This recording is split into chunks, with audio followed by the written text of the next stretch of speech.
प्रधानमंत्री नरेंद्र मोदी, राजनाथ सिंह लगातार दौरे कर रहे हैं। कैमूर में भी वो आए थे। उन्होंने एक भाषण में अपने कहा कि कनपट्टी पे कट्टा रखकर तेजस्वी यादव कांग्रेस से मुख्यमंत्री पद ले गए। मानते हैं आप कि आप लोग कनपट्टा रखकर मुख्यमंत्री पद की दावेदारी की है? छपरा से आपके कैंडिडेट थे खेसारी लाल यादव, सम्राट चौधरी जो कि उप मुख्यमंत्री है, नचनिया जैसे शब्दों का इस्तेमाल कर रहे हैं उनके लिए। बातचीत करने के लिए मौजूद हैं आरजेडी के कैमूर के मोहनिया विधानसभा से प्रत्याशी रविशंकर पासवान। क्या मुद्दे हैं, किन मुद्दों को लेकर आप जनता के बीच जा रहे हैं? हमारे नेता का स्पष्ट है विचार कि यहाँ का जो युवा है उनका पलायन रुके, यहाँ के युवाओं को रोज़गार बिहार में ही मिले, इसलिए उन्होंने तय किया है कि हर घर में एक सरकारी नौकरी की व्यवस्था की जाएगी। पहला सबसे बड़ा मुद्दा तो यही है कि युवा हमारे यहीं रहे और यहीं बिहार का विकास करे। दूसरा है महिलाओं को लेकर, महिलाओं को जो पेंशन देने की बात हो, माई बहन योजना हो, या 500 रुपये में गैस सिलेंडर की व्यवस्था हो गरीब लोगों के लिए, या शिक्षा की बेहतर व्यवस्था हो, स्वास्थ्य की अच्छी व्यवस्था, इसी सब मुद्दों पर हम लोग काम करेंगे। जी, तेजस्वी यादव अभी आए थे जनसभा को संबोधित करने के लिए, आपके लिए उन्होंने जनता से अपील भी की।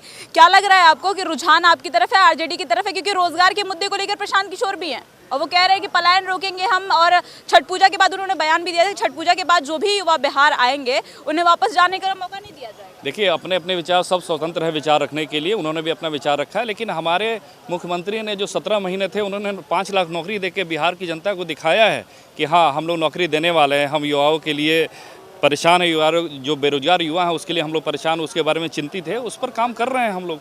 तो भाई, बोलने वाले कोई भी बोले कि हम ये करेंगे, पलायन रोकेंगे, लेकिन हमारे पास जन समर्थन है, हमारे पास लोगों का अपूर्व जन समर्थन मिल रहा है माननीय तेजस्वी यादव जी को।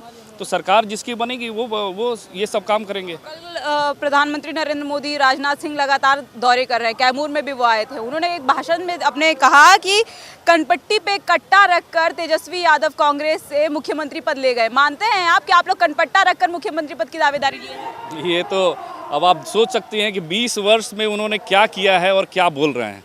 20 वर्ष में आपने सरकारी योजनाएं या बिहार का विकास किया, उस पर बात करें ना।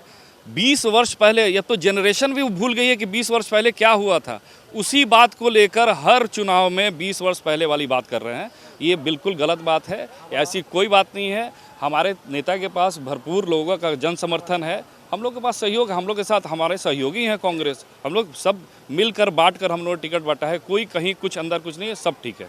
छपरा से आपके कैंडिडेट थे खेसारी लाल यादव, सम्राट चौधरी जो कि उप मुख्यमंत्री है, नचनिया जैसे शब्दों का इस्तेमाल कर रहे हैं उनके लिए। अच्छा, सम्राट चौधरी जी क्या हैं? सम्राट चौधरी क्या हैं? वो तो 7वीं फेल हैं कि पास हैं ये भी नहीं पता है। तो वो तो जो पढ़ा लिखा नहीं, वो तो कुछ भी बोल सकता है। तो उनकी बातों पर ज़्यादा विशेष ध्यान नहीं देना है। अरे कलाकार होता है, कलाकार का सम्मान करना चाहिए बस। वोट चोरी का आप लोग आरोप लगा रहे हैं, लगातार ईवीएम में धांधली के आरोप आप लोग लगाते आए हैं, लेकिन सत्ता पक्ष जो है, एनडीए सरकार जो है, और प्रशांत किशोर या तेज प्रताप यादव को बात कर लीजिए, जो आपके समर्थन में कभी रहा करते थे, आपके साथ रहा करते थे, लेकिन आज वो कह रहे हैं कि वोट चोरी जैसी कोई चीज़ ही नहीं है, बिहार में वोट चोरी होती ही नहीं है।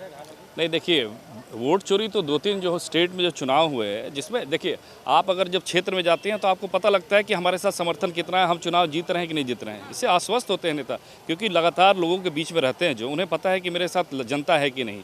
और उसके होने के बाद भी अगर हारते हैं तो वोट चोरी का तो भाई शक तो जाता ही है, ये तो जायज़ है।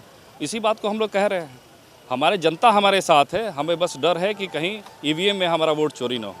आखिरी सवाल ये है कि जाते जाते आप क्या संदेश देंगे, क्योंकि 11 तारीख को दूसरे चरण का मतदान होना है। एनडीए कह रहा है हमारी ऐतिहासिक जीत दर्ज होने वाली है, आप लोग कह रहे हैं कि हमारी एक ऐतिहासिक जीत दर्ज होने वाली है।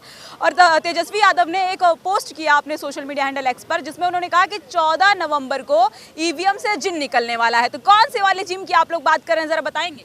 जिन हमारी जो जनता है, हमारे जो दलित है, अति पिछड़ा है, अल्पसंख्यक है, सभी लोग, अगड़े पिछड़े सब लोग, यही हमारे जिन हैं।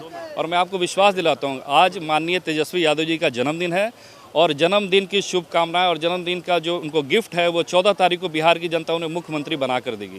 14 तारीख को देने वाली? जी हाँ, बिल्कुल। बहुत बहुत धन्यवाद। धन्यवाद। आपने हमारे साथ आरजेडी के कैंडिडेट रविशंकर पासवान, जिन्होंने कहा कि आज तेजस्वी यादव का जन्मदिन है और 14 नवंबर को बिहार की जनता उन्हें मुख्यमंत्री पद देकर उन्हें एक बड़ा तोहफा देने वाली है। वीडियो जर्नलिस्ट बातम के साथ मैं आकांक्षा सिंह, बिहार से लाइव टीवी के लिए।